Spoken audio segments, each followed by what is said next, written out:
2 Samuel chapter 12. So the Lord sent Nathan the prophet to tell David this story. There were two men in a certain town. One was rich, and one was poor. The rich man owned a great many sheep and cattle. The poor man owned nothing but one little lamb he had bought. He raised the little lamb, and it grew up with his children. It ate from the man's own plate and drank from his cup. He cuddled it in his arms like a baby daughter. One day a guest arrived at the home of the rich man, but instead of killing an animal from his own flock or herd, he took the poor man's lamb and killed it and prepared it for this guest. David was furious. As surely as the Lord lives, he vowed, any man who would do such a thing deserves to die. He must repay 4 lambs to the poor man for the one he stole and for having no pity. Then Nathan said to David, "You are that man. The Lord, the God of Israel, says, I anointed you king of Israel and saved you from the power of Saul. I gave you your master's house and his wives and the kingdom of Israel and Judah. And if that had not been enough, I would have given you much, much more. Why then have you despised the word of the Lord and done this horrible deed? For you have murdered Uriah the Hittite with the sword of the Ammonites and stolen his wife. From this time on, your family will live by the sword because you have despised me by taking Uriah's wife to be your own. This is what the Lord says. Because of what you have done, I will cause your own household to rebel against you. I will give your wives to another man before your very eyes, and he will go to bed with them in public view. You did it secretly, but I will make this happen to you openly in the sight of all Israel." Then David confessed to Nathan, "I have sinned against the Lord." Nathan replied, "Yes, but the Lord has forgiven you, and you won't die for this sin. Nevertheless, because you have shown utter contempt for the word of the Lord by doing this, your child will die."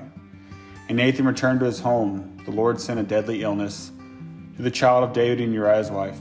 David begged God to spare the child. He went without food and lay all night on the bare ground. The elders of his household pleaded with him to get up and eat with them, but he refused. Then on the 7th day, the child died. David's advisors were afraid to tell him. He wouldn't listen to reason while the child was ill, they said. What drastic thing will he do when we tell him the child is dead? When David saw them whispering, he realized what had happened.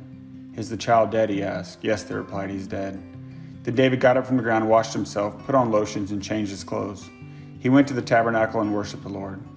After that, he returned to the palace and was served food and ate. His advisors were amazed. "We don't understand you," they told him. "While the child was still living, you wept and refused to eat. But now that the child is dead, you have stopped your mourning and are eating again." David replied, "I fasted and wept while the child was alive, for I said, perhaps the Lord would be gracious to me and let the child live. But why should I fast when he is dead? Can I bring him back again? I will go to him one day, but he cannot return to me." Then David comforted Bathsheba, his wife, and slept with her. She became pregnant and gave birth to a son, and David named him Solomon. The Lord loved the child and sent word through Nathan the prophet that they should name him Jedediah, which means beloved to the Lord, as the Lord had commanded. Meanwhile, Joab was fighting against Rabbah, the capital of Ammon, and he captured the royal fortifications.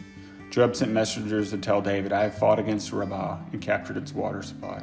Now bring the rest of the army and capture the city, otherwise I will capture it and get credit for the victory." So David gathered the rest of the army and went to Rabbah, and he fought against it and captured it.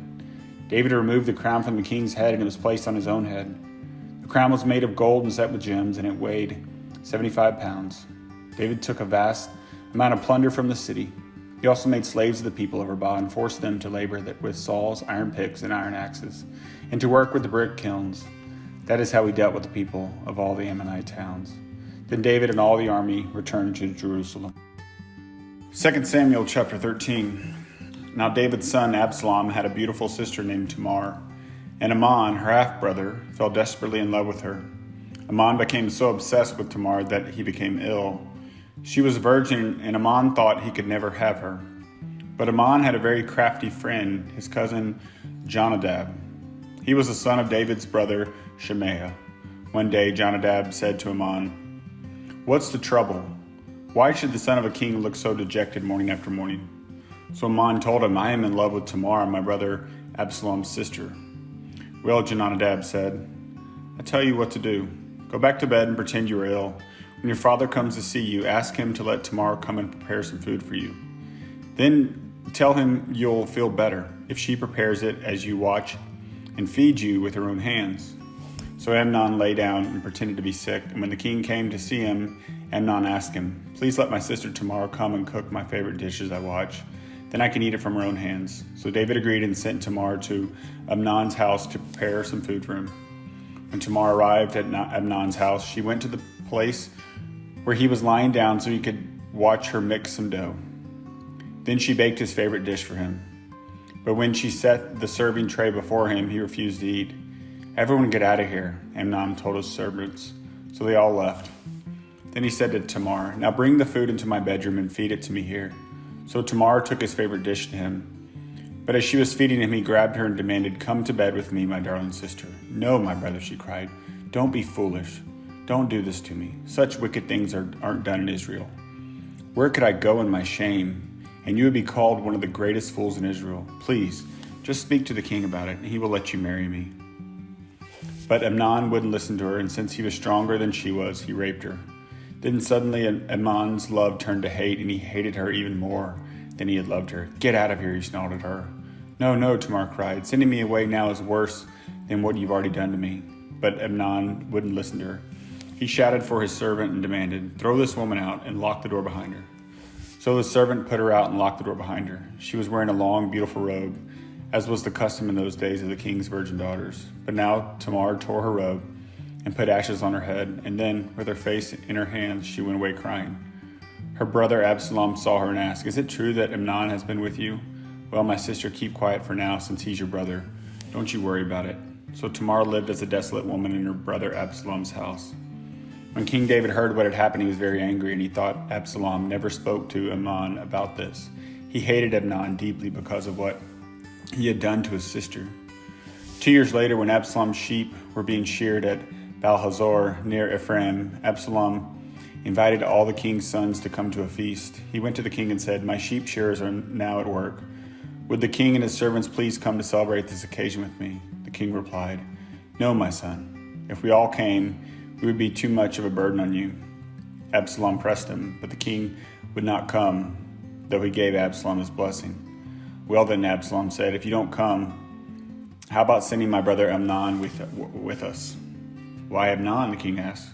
But Absalom kept on pressing the king until he finally agreed to let all his sons attend, including Amnon. So Absalom prepared a feast fit for a king.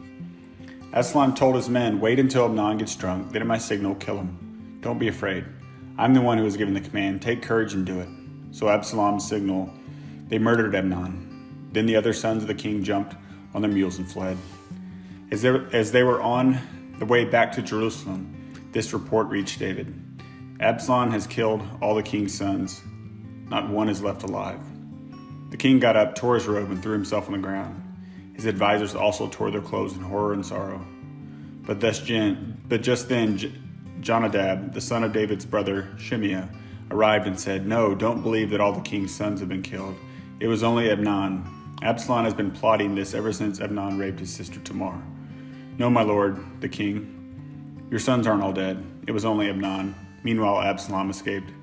Then the watchman on Jerusalem wall saw a great crowd coming down the hill on the road from the rest. He ran to tell the king, "I see a crowd of people coming from the Horam road along the side of the hill." "Look," Jonadab told the king. "There they are now. The king's sons are coming, just as I said." They soon arrived, weeping and sobbing, and the king and all his servants wept bitterly with him. And David mourned many days for his son Amnon. Absalom fled to his grandfather Talmai, son of Ammihud, the king of Geshur. He stayed there in Geshur for 3 years, and King David, now reconciled to Amnon's death, longed to be reunited with his son Absalom. 2 Samuel chapter 14. Joab realized how much the king longed to see Absalom. So he sent for a woman from Tekoa who had a reputation for great wisdom. He said to her, "Pretend you are in mourning. Wear mourning clothes and don't put on lotions. Act like a woman who has been mourning for the dead for a long time. Then go to the king and tell him the story I'm about to tell you." And then Joab told her what to say. When the woman from Tekoa approached the king, she bowed with her face to the ground in deep respect and cried out, "O king, help me." "What's the trouble?" the king asked. "Alas, I am a widow," she replied. "My husband is dead. My 2 sons had a fight out in the field, and since no one was there to stop it, one of them was killed. Now the rest of the family is demanding, 'Let us have your son. We will execute him for murdering his brother. He doesn't deserve to inherit his family's property.' They want to extinguish the only coal I have left, and my husband's name and family will disappear from the face of the earth. Leave it to me, the king told her. Go home, and I'll see to it that no one touches him. Oh, thank you, my lord, the king. The woman from Tekoa replied, If you are criticized for helping me, let the blame fall on me and on my father's house, and let the king and his throne be innocent. If anyone objects, the king said, bring him to me. I can assure you he will never harm you again. Then she said, Please swear to me by the Lord your God that you won't let anyone take vengeance against my son. I want no more bloodshed. As surely as the Lord lives, he replied, not a hair on your son's head will be disturbed. Please allow me to ask one more thing of my lord the king, she said. Go ahead and speak, he responded. She replied, Why don't you do as much for the people of God as you have promised to do for me? You have convicted yourself in making this decision because you have refused to bring home your own banished son. All of us must die eventually. Our lives are like water spilled out on the ground, which cannot be gathered up again. But God does not just sweep life away. Instead, he devises ways to bring us back when we have been separated from him. I have come to plead with my lord the king because people have threatened me. I said to myself, perhaps the king will listen to me and rescue from those who would cut us off from the inheritance God has given us. Yes, my lord, the king will give us peace of mind again. I know that you are like an angel of God in discerning good from evil. May the Lord your God be with you. I must know one thing, the king replied, and tell me the truth. Yes, my lord, the king, she responded. Did Joab put you up to this? And the woman replied, My lord, the king, how can I deny it? Nobody can hide anything from you. Yes, Joab sent me and told me what to say. He did it to place the matter before you in a different light. But you are as wise as an angel of God, and you understand everything that happens among us. So the king sent for Joab and told him, All right, go and bring back the young man Absalom. And Joab bowed with his face to the ground in deep respect and said, At last I know that I have gained your approval, my lord the king, for you have granted me this request. Then Joab went to Geshur and brought Absalom back to Jerusalem. But the king gave this order, Absalom may go to his own house, but he must never come into my presence. So Absalom did not see the king. Now Absalom was praised as the most handsome man in all Israel. He was flawless from head to foot. He cut his hair only once a year, and then only because it was so heavy. When he weighed it out, it came to 5 pounds. He had 3 sons and 1 daughter. His daughter's name was Tamar, and she was very beautiful. Absalom lived in Jerusalem for 2 years, but he never got to see the king. Then Absalom sent for Joab to ask him to intercede for him, but Joab refused to come. Absalom sent for him for a second time, but again Joab refused to come. So Absalom said to his servants, Go and set fire to Joab's barley field, the field next to mine. So they set his field on fire as Absalom had commanded. Then Joab came to Absalom at his house and demanded, Why did your servants set my field on fire? And Absalom replied, Because I wanted you to ask the king why he brought me back from Geshur if he didn't intend to see me. I might as well have stayed there.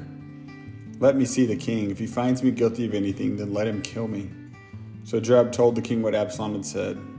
Then at last David summoned Absalom, who came and bowed low before the king and kissed him. 2 Samuel chapter 15. After this, Absalom bought a chariot and horses, and he hired 50 bodyguards to run ahead of him. He got up early every morning and went out to the gate of the city. When people brought a case to the king for judgment, Absalom would ask where in Israel they were from, and they would tell him their tribe. Then Absalom would say, You've really got a strong case here. It's too bad the king doesn't have anyone to hear it. I wish I were the judge. Then everyone could bring their cases to me for judgment, and I would give them justice. When people tried to bow before him, Absalom wouldn't let them. Instead, he took them by the hand and kissed them. Absalom did this with everyone who came to the king for judgment. And so he stole the hearts of all the people of Israel. After 4 years, Absalom said to the king, Let me go to Hebron to offer a sacrifice to the Lord and fulfill a vow I made to him. For while your servant was at Geshur and Aram, I promised to sacrifice to the Lord in Hebron if he would bring me back to Jerusalem. All right, the king told him, Go and fulfill your vow. So Absalom went to Hebron. But while he was there, he sent secret messengers to all the tribes of Israel to stir up a rebellion against the king. As soon as you hear the ram's horn, his message read, you are to say, Absalom has been crowned king of Hebron. He took 200 men from Jerusalem with him as guests, but they knew nothing of his intentions. While Absalom was offering the sacrifices, he sent for Ahithophel, one of David's counselors who lived in Gilo. Soon many others also joined Absalom, and the conspiracy gained momentum. A messenger soon arrived in Jerusalem to tell David, "All Israel has joined Absalom in a conspiracy against you." "Then we must flee at once, or it will be too late," David urged his men. "Hurry. If we get out of the city before Absalom arrives, both we and the city of Jerusalem will be spared from disaster." "We are with you," his advisors replied. "Do what you think is best." So the king and all his household set out at once. He left no one behind except 10 of his concubines to look after the place. The king and all his people set out on foot, pausing at the last house, to let all the king's men move past to lead the way. There were 600 men from Gath, who had come with David along with the king's bodyguard. Then the king turned and said to Ittai, a leader of the men of Gath, "Why are you coming with us? Go on back to King Absalom, for you are a guest in Israel, a foreigner in exile. You arrived only recently, and should I force you today to wander with us? I don't even know where we will go. Go on back and take your kinsmen with you. May the Lord show you his unfailing love and faithfulness." But Ittai said to the king, "I vow by the Lord and by your own life that I will go wherever my lord the king goes, no matter what happens, whether it means life or death." David replied, "All right, come with us." So Ittai and all his men and their families went along. Everyone cried loudly as the king and his followers passed by. They crossed the Kidron Valley and then went out toward the wilderness. Zadok and all the Levites also came along, carrying the ark of the covenant of God. They set down the ark of God, and Abiathar offered sacrifices until everyone had passed out of the city. Then the king instructed Zadok to take the ark of God back into the city. "If the Lord sees fit," David said, "he will bring me back to see the ark and the tabernacle again. But if he is through with me, then let him do what seems best to him." The king also told Zadok the priest, "Look, here is my plan. You and Abiathar should return quietly to the city with your son Ahimaaz and Abiathar's son Jonathan.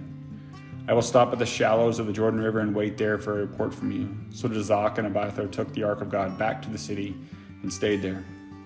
David walked up the road to the Mount of Olives, weeping as he went. His head was covered and his feet were bare as a sign of mourning. And the people who were with him covered their heads and went as they climbed the hill.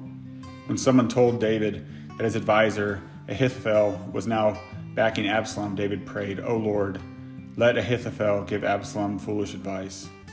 When David reached the summit of the Mount of Olives where people worshiped God, Hushai the Archite was waiting there for him. Hushai had torn his clothing and put dirt on his head as a sign of mourning. But David told him, "If you go with me, you will only be a burden. Return to Jerusalem and tell Absalom, I will now be your advisor, O king, just as I was with your father's advisor in the past. Then you can frustrate and counter Ahithophel's advice. Zadok and Abiathar the priest will be there. Tell them about the plans being made in the king's palace, and they will send their sons Ahimaaz and Jonathan to tell me what is going on." So David's friend Hushai returned to Jerusalem, getting there just as Absalom arrived.